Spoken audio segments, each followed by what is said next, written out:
বাংলাদেশের বন্যা পরিস্থিতি আসলে সত্যি অনেক খারাপ। আমরা দুজনই শোকাহত, খুব কষ্ট পেয়েছি যে বাংলাদেশে এরকম বন্যা হবে কখনো এক্সপেক্ট করতে পারি নাই। তো আজকে বাংলাদেশে যে এত একটা খারাপ পরিস্থিতির মধ্য দিয়ে যাচ্ছে আমাদের বাংলাদেশ, তো বাংলাদেশের এই অবস্থান নিয়ে আমি কিন্তু আমার আগের দুটো চ্যানেলে ভিডিও দিয়েছি। এই চ্যানেলে আমি দিতে পারিনি, সবগুলোতে মোটামুটি দেওয়ার চেষ্টা করেছি, ফেসবুক পেজেও ভিডিও দিয়েছি। যারা যারা দেখেনি দেখে আসবেন, আমার সেকেন্ড চ্যানেলে ভিডিও আমি আগেও দিয়েছি, খানঝাট পারদেশি আর পাকিস্তান বাংলাদেশ কাপল, যেটা আমাদের উর্দু চ্যানেল, সবগুলোতে আমি দিয়েছি। তো যারা যারা দেখোনি দেখে নিবা। আসলে বাংলাদেশের এই পরিস্থিতি কেন হচ্ছে, কারা করছে, আমি সত্যি আসলে বলতে পারতেছি না। আমার জানা নেই যে এটা আসলে কেন হচ্ছে বাংলাদেশের সাথে, বা কে বা কারা এই বিষয়গুলো করতেছে, ঠিক আমি বলতে পারতেছি না, কারণ এই বিষয়ে আমার ধারণা নেই।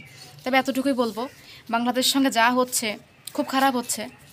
এটা আসলে আমার দেশ, আমার কষ্ট লাগে বলেই আজকে আমি তোমাদের সাথে বলতে আসলাম, নাহলে আমি কখনোই আসতাম না। কিন্তু বাংলাদেশের সাথে কেন এমন হচ্ছে, কেন আমাদের সুন্দর দেশটা এরকম বন্যায় ভেসে যাচ্ছে বলেন? আমাদের লাখ লাখ মানুষ ঘরবাড়ি ছাড়া হচ্ছে। আমি অনেক নিউজে দেখলাম যে তারা আসলে ঘরবাড়ি ছাড়া মানুষ, আসলে আমি এটিএন বাংলা একটা নিউজ দেখলাম, সেখানে হচ্ছে যে কী বলতেছে, মানে ভিডিও করতেছে সাংবাদিক, তারপর এখানে বলতেছে যে কি আমরা, মানে এমন পানি উঠছে যে আমরা সাপের ভয়ে এখন আর ঘুমাতে পারি না। তাহলে তারা সাপের ভয়ে ঘুমাতে পারতেছে না, সাপ বিচ্ছু এগুলোর ভয়ে ঘুমাতে পারছে না, ঘরে পানি। আর পানি শুনতেছি কোনো জায়গায় ক্রমশ বাড়তেছে, কোনো জায়গায় কমতেছে। আমি খালি নিউজ দেখি যে কখন কমবে পানি। তো বরাবর পানি কমতেছে, পানি আবার বাড়তেছে, পানি কমতেছে, পানি আবার বাড়তেছে, এটা কোনো কথা? তো পানি কমতেছে, পানি আর বাড়তেছে, এটা আসলে খুব খারাপ একটা ব্যাপার।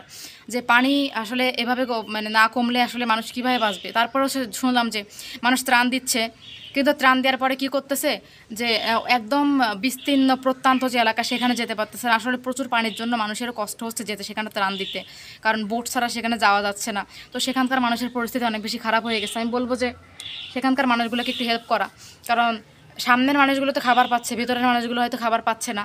তো যারা যারা ত্রাণ দিচ্ছেন, ভিতরে গিয়ে একটু ত্রাণগুলো দেওয়ার চেষ্টা করবেন, কারণ এই মানুষগুলোর অবস্থা অনেক খারাপ। এই মানুষগুলো কিন্তু আসলে সত্যি অসহায় এখন, কিন্তু এরা গরিব বা ওই টাইপের কিছু না, এরা জাস্ট পরিস্থিতির শিকার হয়েছে। পরিস্থিতির শিকার হলে আমিও অসহায় হয়ে পড়তাম, তাই না? তো ব্যাপারটা এমন হয়েছে, তাদের পরিস্থিতি তাদেরকে এখানে নিয়ে আসছে। আসলে কার কপালে কী আছে, কখন কার সাথে কী ঘটবে কেউ বলতে পারে না। তারা আজকে এই বিপদে পড়ছে বলেই আমাদের উচিত তাদের পাশে দাঁড়ানো, তাদের হেল্প করা, যতটুকু সম্ভব আমাদের আমাদের যতটুকু আছে আমরা তাদের হেল্প করি। কেউ কাপড় দিয়ে, কেউ খাবার দিয়ে, কেউ পানি দিয়ে, অবশ্যই হেল্প করি। তো এটা হচ্ছে কথা। সত্যি কথা বলতে বাংলাদেশে আমি থাকলে অবশ্যই আমি টাকা দিতে পারতাম কিনা জানি না, বাট আমি তাদের পাশে দাঁড়ানোর চেষ্টা করতাম কোনো না কোনোভাবে, হালকা পাতলা কোনো কিছু দিয়ে। খুব বেশি তো পারতাম না, বাট হালকা পাতলা কিছু পারতাম তাদের পাশে দাঁড়িয়ে, তাদের জন্য কাপড় ড্রেস আপ দিয়ে আমি হয়তো পারতাম কিছু না কিছু করতে।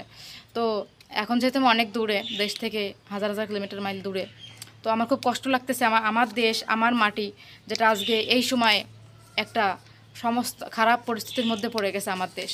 আসলে নিজের দেশ কষ্ট সবারই লাগে, নিজের দেশের জন্য মায়া নেই এমন মানুষ তো আসলে পাওয়া যাবে না। তো নিজের দেশের জন্য সবারই কষ্ট লাগে, আমার নিজেরও কষ্ট লাগতেছে আমার দেশের জন্য। আর আমি যখনই নিউজগুলো দেখি আমার প্রচুর খারাপ লাগে যে আজকে আমার দেশ কিভাবে বন্যায় প্লাবিত হচ্ছে প্রতিটা জায়গা। তারপর হচ্ছে ফেনী, তারপর হচ্ছে নোয়াখালীর বেগমগঞ্জের অবস্থাটা আরও বেশি খারাপ হয়ে গেছে। সেখানে পানি ক্রমশ বেড়েই চলেছে, মানুষের জনজীবন প্রচুর খারাপ হয়ে গেছে। তো এই বিষয়গুলো মানে খুব সেন্সিটিভ বিষয়, যেটা আসলে আমাদেরকে অনেক বেশি বিবেকে নাড়া দিছে। আর এটা ছাড়া আমরা কিছু করতেও পারি না। আমি জাস্ট ওদের পাশে দাঁড়ানোর জন্য সবাইকে আহ্বান জানাতে পারি, আর তো কিছু করতে পারি না। আমার তরফে যতটুকু সম্ভব অতটুকু আমি করতেছি। তারপরে তাদের জন্য দোয়া করতেছি, তারা যেন ঠিক হয়ে যায়, তাদের জন্য ঘর বাড়ি আগের অবস্থায় ফিরে আসে। বাট ওই মানুষগুলোর ঘরের মাল জিনিসগুলোর কথা চিন্তা করলে আমারও খারাপ লাগছে। আমি ওই মানুষগুলোর জায়গায় নিজেকে দাঁড় করিয়ে দেখলাম, যদি আজকে ওই মানুষগুলোর ঘরে আমি হতাম বা আমার ঘর হতো, যদি আমার ঘরের মাল জিনিসগুলো এইভাবে নষ্ট হয়ে যেত বৃষ্টির পানিতে, বন্যার পানিতে প্লাবিত হয়ে, তাহলে আমারও অনেক খারাপ লাগতো, তাই না?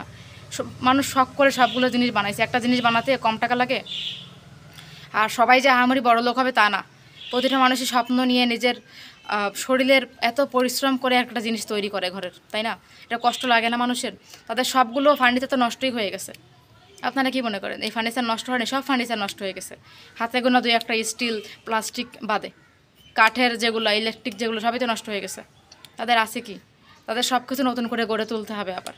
আমি চাই যে বাংলাদেশের বিত্তবানরা এগিয়ে আসুক, তাদের যা যা ক্ষতি হয়েছে সবটা না হলেও কিছুটা তাদেরকে দেওয়া হোক, তাদের বাড়িঘর, তাদের সব কিছু দায়িত্ব কিছুটা নেওয়া হোক।